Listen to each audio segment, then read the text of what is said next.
Fala meus amigos, vocês estão bem? Eu sou o Álvaro Vinícius e você está no canal Investindo aos 30. Seja muito bem-vindo e muito obrigado por assistir esse humilde vídeo desse humilde canal.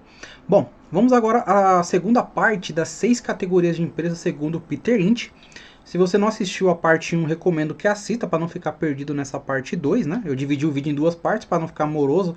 Eu sei que vocês não gostam de vídeos muito longos, né? Então eu separei em duas partes. Na primeira parte falamos sobre 3 tipos de empresa, que eram empresas de crescimento rápido, empresas de crescimento lento e empresas confiáveis. Tudo isso na visão do genial Peter Lynch. E agora vamos dar andamento nessa segunda parte, tá bom? Já pedi para você deixar o seu like, por favor. Quando você deixa o seu like, você ajuda muito o canal a continuar crescendo. A comentar se você tem alguma dessas empresas que o Peter Lynch identifica, algum tipo dessa empresa na sua carteira. E se inscrever no canal e ativar a notificação para receber novos vídeos se ainda não for inscrito, tá bom? Bom, vamos lá. O quarto tipo de empresa são as empresas cíclicas, né? Que são empresas cujas vendas e lucros aumentam e diminuem de maneira regular ou completamente previsível. Em um setor em crescimento, os negócios continuam em expansão, mas no setor cíclico, eles se expandem e se contraem repetidas vezes.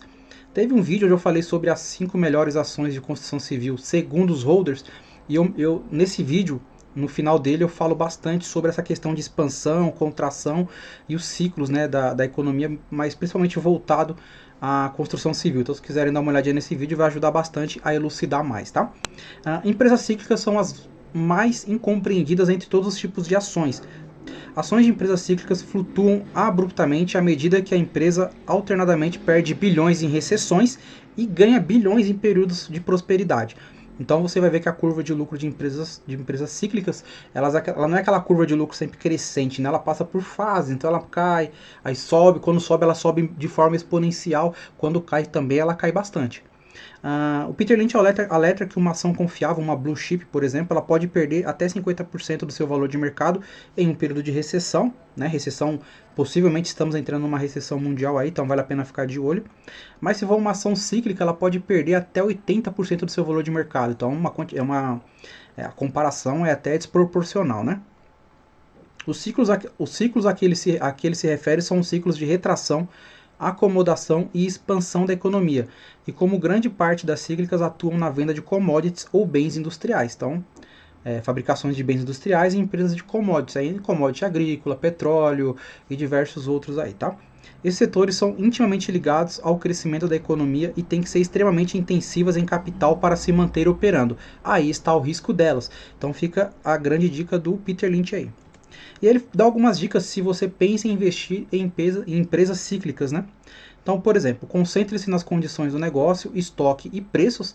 Então, se você investe em commodities agrícolas, por exemplo, você precisa entender o ciclo das commodities agrícolas.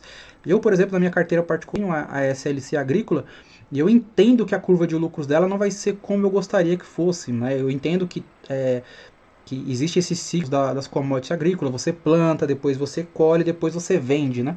E aí dependendo do tanto que você consegue plantar e da qualidade que você entrega, e o preço daquelas commodities agrícolas naquele momento, algodão, soja e milho, isso que vai oferir bastante lucro para a companhia e o acionista é remunerado através do lucro.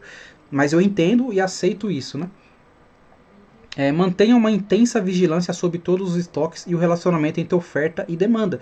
Commodities é simplesmente isso, oferta e demanda, então fique antenado. Esteja atento aos novos concorrentes de mercado, o que geralmente é um evento perigoso.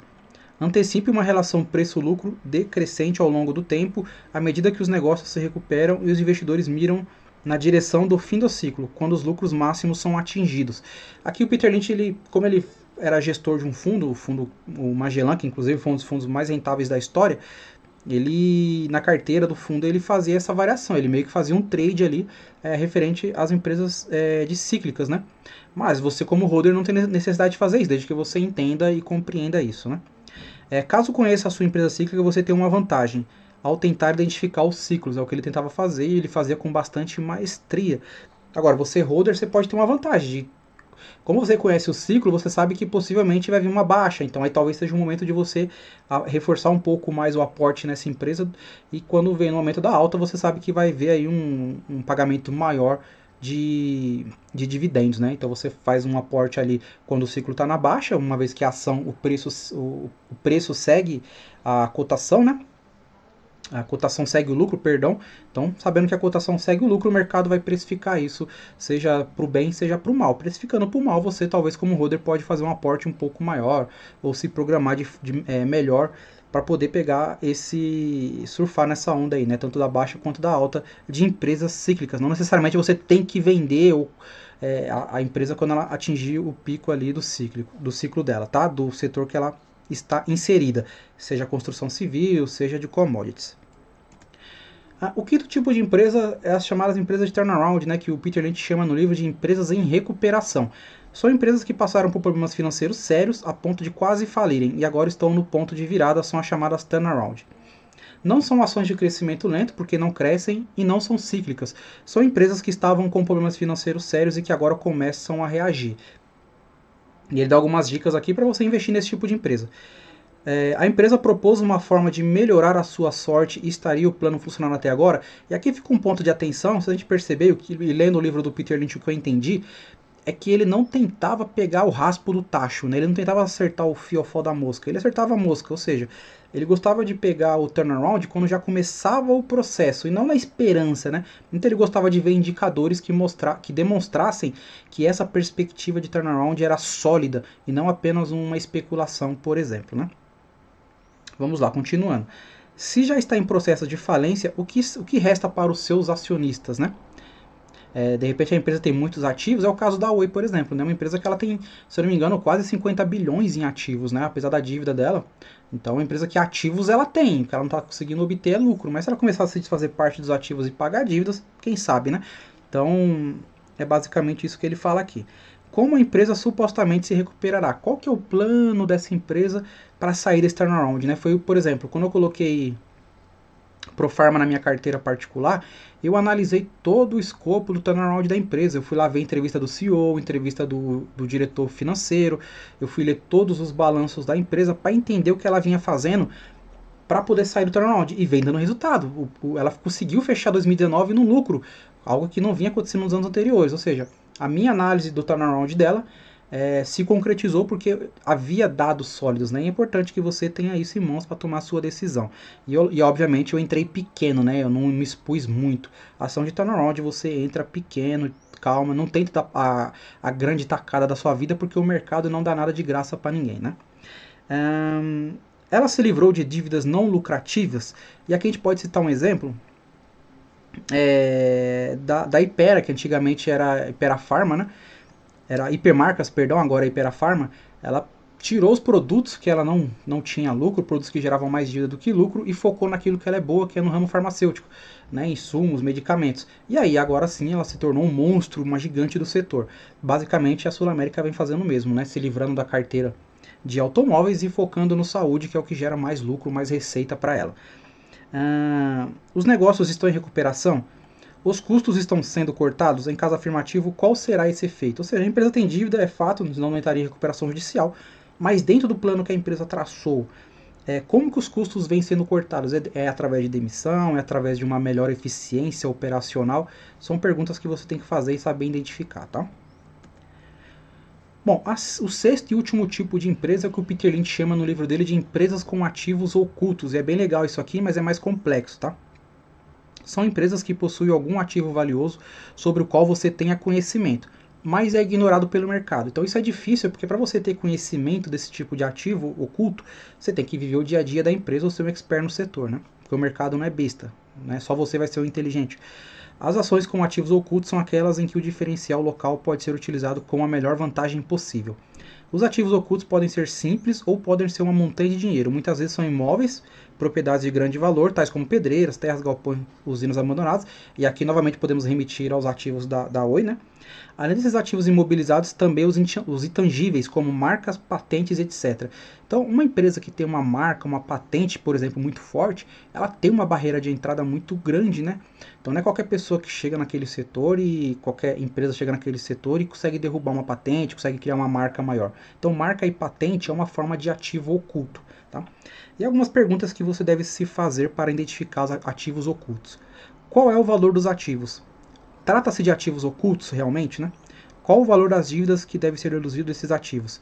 Os credores sempre são os primeiros da fila, né? Então, caso a empresa venda esses ativos para pagar dívidas, é necessário saber que os credores são aqueles os primeiros da fila, os acionistas estão lá em último, tá? A empresa está adquirindo novas dívidas, tornando os ativos menos valiosos? Há algum grande investidor atento que pode ajudar os acionistas a colher os benefícios dos ativos? Então, esse sexto tipo de empresa eu achei bem mais complexo, principalmente pela parte do ignorado pelo mercado. Talvez você até consiga identificar ativos ocultos, ativos de valor para aquela empresa. A questão é, você não vai ser o único espertão que vai conseguir identificar isso, né? E vai dar grande paulada da sua vida. Então é um pouco mais complexo, mas como o Peter Lynch ele gerenciava um fundo de investimentos, obviamente ele estava mais por dentro das empresas, fazia reuniões, etc. e conseguia identificar esses ativos aí que talvez outros grandes fundos não conseguissem. Então, de certa forma, ele colocou isso aqui no livro dele, tá? Mas eu acho que para o investidor comum, esse último tipo de empresa é muito mais complexo de se analisar, de se entender e de identificar esses ativos ocultos, tá bom?